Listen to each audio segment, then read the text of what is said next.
He did not say in the world you will have no difficulties. ఈ లోకంలో మీకు ఏ విధమైన కష్టాలు ఉండవనే మాట ఎప్పుడు చెప్పలేదు. He never promised a life without difficulties for Christians. క్రైస్తవులకి కష్టాలు లేనటువంటి జీవితాన్ని దేవుడు ఎప్పుడు వాగ్దానం చేయలేదు. Unbelievers may have an easy life. ఒకవేళ అవిశ్వాసులే చాలా సుఖవంతమైన జీవితాలను కలిగి ఉండొచ్చు, ఏ సమస్య లేకుండా. John 16:33 in the world you'll have trouble. యోహాను సువార్త 16:33 లోకములో మీకు శ్రమ కలుగును. You'll have many troubles. మీకు అనేకమైన శ్రమలు ఉంటాయి. And the more faithful you are to God, the more troubles you have. దేవుని కొరకు మీరు ఎంత నమ్మకస్తులుగా ఉంటే అన్ని ఎక్కువ శ్రమలు వచ్చి పడతాయి. But it's not going to crush you. అయితే మిమ్మల్ని ఏమీ అణిచివేయలేవు. In the world you'll have troubles, but I have overcome the world. లోకములో మీకు శ్రమ కలుగును, అయినను నేను లోకమును జయించి ఉన్నాను. That's like telling the disciples, శిష్యులకు చెప్పినట్టుగా, when you go now in the boat you'll have a storm. మీరు ఈ యొక్క దోణిలో మీరు వెళ్ళినప్పుడు అక్కడ తుఫాను వస్తుంది. It'll be a huge storm. చాలా పెద్ద తుఫాను. But I will still it. అయినప్పటికీ కూడా నేను దాన్ని నెమ్మదిపరుస్తాను. So what do you think is best? To go across the lake without a storm? ఏది శ్రేష్టమైంది? తుఫాన్ లేకుండా ఈ ధోనిలో అవతల పక్క వెళ్ళడం శ్రేష్టమైందా? Or to face a storm and see Jesus stilling it? లేకుంటే అక్కడ తుఫాన్ వచ్చి యేసు ప్రభువారు ఆ తుఫాన్ నెమ్మదిపరచడం, ఇది శ్రేష్టమైందా? Which do you think is better? ఈ రెండిట్లో ఏది శ్రేష్టమైంది అనుకుంటున్నారు మీరు? Supposing we tell Sunday school children, ఒకవేళ సండే స్కూల్ పిల్లలకు చెప్పామనుకోండి, I'll tell you a story. ఒక కథ చెప్తాను. Jesus got into a boat యేసుక్రీస్తు ప్రభువారు ఒక పడవలో ఎక్కారు with his disciples. తన శిష్యులతో. And there was no storm, nothing. అక్కడ ఏ తుఫాను లేదు, ఏమి లేదు. And they went to the other side. వాళ్ళు అవతల పక్క వెళ్ళిపోయారు. They'll say, what story is that? వాళ్ళు అంటారు, ఇది ఎక్కడ కదండి అంటారు. Then they said, I'll tell you another story. అప్పుడు అంటారు, లేదు ఇంకో కథ చెప్తాను. Jesus went for a wedding. యేసుక్రీస్తు Went for a wedding. ఆయన ఒక వివాహానికి వెళ్ళారు. And there was plenty of food and wine. They enjoyed themselves and came home. ఆయన వివాహానికి వెళ్ళినప్పుడు వాళ్ళు మంచిగా భోజనం పెట్టారు, మంచి ద్రాక్షారసం పోసారు, అంతా అయిపోయింది. వీళ్ళు శుభ్రం తినేసి ఇంటికి వచ్చారు. They'll say, what type of story is that? అప్పుడు కూడా వీళ్ళు ఉంటారు, Oh, I'll tell you another story. ఇదే కథ అంటారు మళ్ళీ వీళ్ళు. అప్పుడు ఇంకో కథ. 5,000 people once.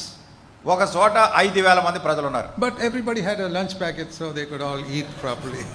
అందరూ కూడా మధ్యాహ్నం భోజనం ప్యాకెట్లు తెచ్చుకున్నారు, శుభ్రంగా తినేశారు. The Sunday school children will say, these are all boring stories. They are not interested in it. Sunday school పిల్లలు అంటారు, ఇదేంటి కథలన్నీ చాలా బోరింగ్ గా ఉన్నాయి మాకంట. What are the real stories? ఏంటి నిజమైన కథలు ఏంటి? Jesus got in, the disciples went in a boat. There was a terrific storm. They almost sank the boat. యేసుక్రీస్తు ప్రభువారు తన శిష్యులతో దోణిలో వెళ్తుంటే పెద్ద తుఫాను వచ్చింది, ఇంచుమించుగా మునిగిపోయారు. Jesus stopped it. అయితే యేసు ప్రభువారు దాన్ని ఆపేశారు. They went for a wedding. There was a serious problem. There's not enough food there. అట్లానే వాళ్ళకు వివాహానికి వెళ్ళినప్పుడు చాలా తీవ్రమైన సమస్య వచ్చింది. వాళ్ళు తినడానికి ఆహారం లేదు అక్కడ. Can you imagine how serious that is? You have no food at a wedding. అది ఎంత తీవ్రమైందంటే వివాహానికి వెళ్తే పెళ్లి భోజనం లేదు అక్కడ. Jesus solved that problem. యేసు ప్రభువారు సమస్యను పరిష్కరించారు. 5,000 people hungry.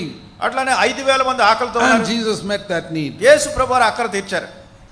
All these things are written to encourage us. ఇవన్నీ ఎందుకు రాయబడ్డాయి? మనల్ని To teach us one thing. ఒకటి నేర్పించడానికి.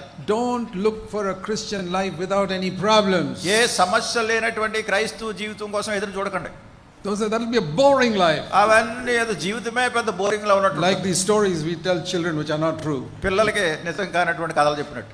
They'll also get bored with those stories. వాళ్ళు కూడా ఇట్లాంటి కథలు విని ఇదేం కథ. In the world you'll have tribulation. అయితే లోకంలో శ్రమ కలుగుతుంది. But I have overcome the world. అయితే నేను లోకాన్ని జయించాను.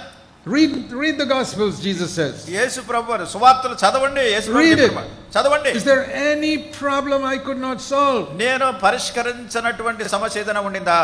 Show me in Matthew to John. చూపించండి మత్తయి సువార్త దగ్గర నుంచి. Anybody comes to Jesus, oh Lord, there's a problem. ఎవరైనా కానీ యేసు ప్రభు దగ్గరికి వచ్చి ప్రభువా ఈ సమస్య వచ్చి పడింది. And it's written, Jesus scratches his head and says, I don't know what to do about that. ప్రభువారు ఇంకా తాళ పట్టుకుని ఏంటయ్యా ఈ సమస్యకి పరిష్కారం నాకు తెలియట్లేదు అంటారా? Is there a verse like that? అట్లాంటిది ఎక్కడైనా ఉందా సువార్తల్లో? Every time. ప్రతిసారి. So what I've learned from that for myself. మరి దాని నుంచి నేను నా కోసం ఏం నేర్చుకున్నానంటే, my Father can solve every problem. నా తండ్రి ప్రతి సమస్యను పరిష్కరించగలడు. And I've experienced many problems in my 56 years. 56 సంవత్సరాల్లో అనేకమైనటువంటి సమస్యలు పరిష్కారం నేను అనుభవించాను. My Father solved all of them. నా తండ్రి సమస్యలు అన్ని పరిష్కరించారు. And he will solve yours also. ఆయన నీ సమస్యలు కూడా పరిష్కరిస్తారు. But that is why you must know him as your father. అందుకొరకే మీరు ఆయన్ని మీ తండ్రిగా ఎరిగి ఉండాలి. You must know Jesus as your friend. యేసుక్రీస్తు ప్రభువుని స్నేహితునిగా ఎరిగి ఉండాలి. Even if you're sick. మీరు రోగంతో Or children are sick. I'm not saying you shouldn't take medicine. లేకుంటే పిల్లలు రోగంతో ఉన్నారు కూడా మీరే మందులు వేసుకోకూడదని చెప్పట్లేదు. Go to Jesus first. మొదటిగా యేసు ప్రభు దగ్గరికి వెళ్ళండి. Every problem. ప్రతి సమస్యకి Lord, ప్రభువా here's a problem. ఇక్కడ సమస్య వచ్చి పడింది. Please help me. Help me. Solve దయతో this నాకు problem. సహాయం చేయి. If you lose your keys somewhere. మీ తాళాలు ఎక్కడో పారేసుకున్నారు. Lord, I've lost my keys. Please help me. ఓ ప్రభువా నా తాళాలు ఎక్కడో కనపడలేదు, సహాయం చేయి. This is how we are to live every day of our life. ఈ రీతిగా మన జీవితంలో ప్రతిరోజు కూడా ఇట్లాంటి అనుభవాలతో జీవించాలి. I remember this word always. నేను ఎప్పుడు ఈ మాట జ్ఞాపకం In పెట్టుకుంటాను. the world you'll have many troubles. లోకంలో అనేకమైన శ్రమలు వస్తాయి. ఆయన కానీ Be encouraged. మీరు ధైర్యం తెచ్చుకోండి. I have overcome the world. నేను లోకాన్ని